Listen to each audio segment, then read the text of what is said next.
Thank you very much, Chris. Coach and the organizers of this event. As it is written in the agenda, I would mainly concentrate on the case of Georgia, on the development since 2008 and the Russian factors. Let me divide my presentation into four parts, actually. The first one would be about the general trends, what had happened in the country since 2008. Then I would concentrate on the achievements of the policies, current policies and current government. Also the risks and the failures which we are witnessing so far in the country, and then I would very briefly discuss about the way ahead. Well, as we all know, after the 2008, one of the milestone of the development in the country was a peaceful change of power, which was a historical event when Georgian Dream grabbed the power in the country. And another milestone is that both the previous government and the current government are supporting Georgia's European and Euro-Atlantic integration. This support is pretty much strengthened by the people, because according to the latest opinion polls, more than 70% of the population actually is supporting and is for the Georgia's eventual EU membership, and it actually comes from the public, not only from the elites of the country. At the same time, if we look at the surveys, the public order which comes from the society is actually to somehow mend and improve the ties with Russia in parallel of going towards NATO and towards the European Union. And it's quite a hard topic and quite a hard choice and quite a hard task for the Georgian government. What was actually, when it comes to the Russian factor, it's something very interesting to mention, that the current Georgian government actually, despite of keeping the so-called Geneva format of talking with Russia and with all these breakaway regions, the occupied territories, the leaders, it also appointed the special representative of the Prime Minister to deal with Russia, and there are the talks between Russia and Georgia, where the special representative of the Prime Minister from the Georgian side and the Deputy Foreign Minister of Russian side is participating. What was achieved so far? The policy to deal with Russia from the Georgian side could be formulated like finding the stable balance between the integration with the Euro-Atlantic structures and in parallel improving the relations with Russia. So far, one of the tangible results could be seen as that the process of recognition of Abkhazia and so-called South Ossetia by the other countries, like mini-states basically, was actually stopped, and two micro-states actually withdrawn their recognition so far. That could be seen as one of the achievements. Another achievement could be the opening of the Russian market, which we can discuss later on.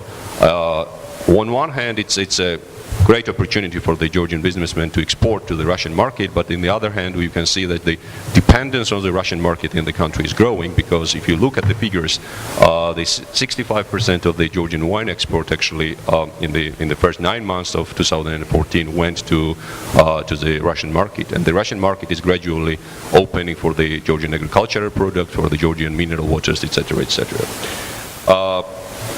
What was not achieved of this policy of the appeasement and kind of dealing and making the friendship with Russia is actually the process of borderization alongside the ABL, administrative borderline, in South Ossetia continued.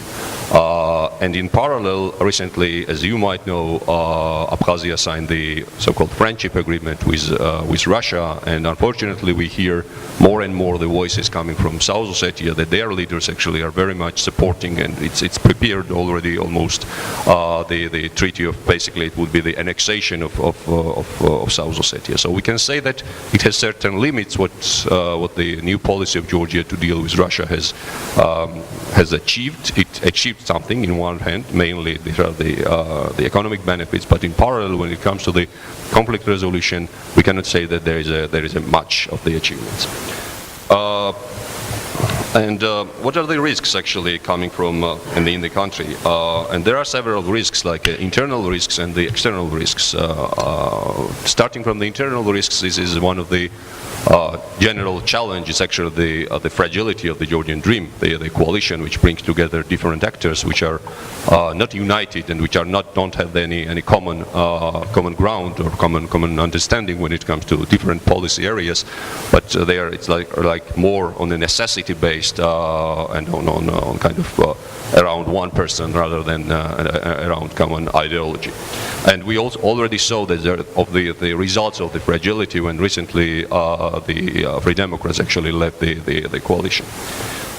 In parallel, we do witness that the popularity of the Georgian dream, the coalition, is going down, and we should not consider that the popularity is going down and the voters is going to vote for the like pro-democratic, pro-Western political parties like United Nations Movement or Free Democrats. They are rather kind of undecided, and it creates something kind of quite risky situation in the country. In parallel, we also saw that during the last elections, the pro-Russian agenda parties actually are gaining in power. It's something like 15% of the voters actually voted for these pro-Russian agenda parties in the elections. In parallel, we do see that one of the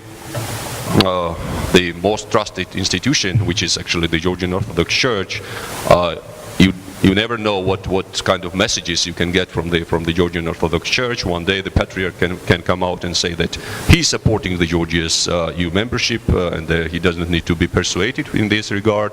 In other hand, he would come out and say that the anti-discrimination law, which the Parliament managed after all these debacles to pass, the believers have not and should not implement that law. So these are quite mixed messages, and this is coming from the mouthpiece of but the trusted figure in the country.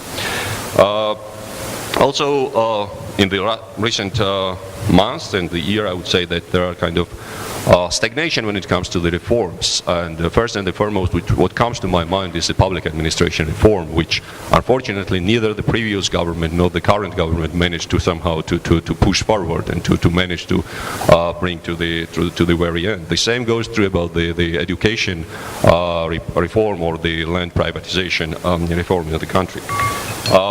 Also, some of the policies which we saw, which was introduced by the Georgian Dream, I would say that there are like questions when it comes to sustainability. And first and foremost, this is about the so-called free insurance, general free insurance policy, which actually takes more than 40% of the Georgian state budget. And we don't really know how sustainable this policy would be and how far it could continue in the country where actually we don't really see the tremendous and something like unexpected economic growth. In parallel of that, and coming from the NGO sector, I have to say that unfortunately we during the last months we do see that there is a lack consultations with the civil society when it comes to the policy making. Either this consultation have kind of facade approach, like the recently passed the law about the surveillance. Actually, there was the consultations, but at the end of the day, that the format, the draft which was actually opposed by the civil society was passed, or the same about the anti-discrimination law. There was the consultation with the government, with the civil society, but at the end we didn't actually got what we actually wanted to get out of that process. The fragility is also about is related to the protection of the minorities in the country, and we hear from here and there that the minorities, the religious minorities, actually are quite not in a good situation, and there are like sometimes there are the right of the prayer. They are kind of they have the hampering this process of praying of the Muslims in the countryside. When it comes to the hard security issues, we still see that despite all this opening of the markets from the Russian side, we do see that Russia keeps their offensive military capabilities in Abkhazia and in South Ossetia. In parallel, Russia keeps its offensive military capabilities in Armenia, in the Gyumri military base, which is something like 50 kilometers away from the Georgian-Armenian border. What needs to be done, the way ahead? I think that first and foremost, and it was mentioned here, we are looking forward to the Riga summit. The signing of the association agreement and the ratification by the Parliament of Georgia and some parliaments of the European Union member states is a great step forward. But actually, a lot depends the implementation of the association agreement. And I personally have some doubts when it comes to the implementation, because when I saw that some of the reforms actually are postponed, which are envisaged by the association agreement, it doesn't really give me the ground like to think in the best way in that regard. First and foremost, it needs to, and as it was said, to keep the conditionality vis-à-vis the Georgian government and to keep the coaching of the Georgian government. And I can assure you that actually Georgian government cannot neglect the statements coming from Brussels and coming from Washington, coming from other countries, and they really care about what are the statements and messages coming from these countries. When it comes to the Riga summit, and I have to mention, to come back to my previous sentence about the Russian factor in Georgia, actually we can see that a lot of pro-Russian NGOs are going in the regions and are kind of trying to discredit the association agreement and saying that actually this is basically nothing at all, and this is the Russia which actually are offering the clear benefits. So it would be very important that if at the Riga summit there is a Commission's assessment about the giving Georgia the visa-free travel, that would be something very tangible that can be easily sold to each and every person. We can be easily actually promoted by the Georgian government in the country. And again, at the end, I have to say that keeping the sanctions vis-à-vis Russia would be something, and making it tougher. It actually, we see that it's more or less it's working, and I think that we should continue, and you should continue then the United States this policy, because and finally I have to say that the war which is going in Ukraine is not the war only of Ukrainians. This is actually the war of all of us actually who are promoting and who are supporting our European and Euro-Atlantic aspirations. Thank you very much.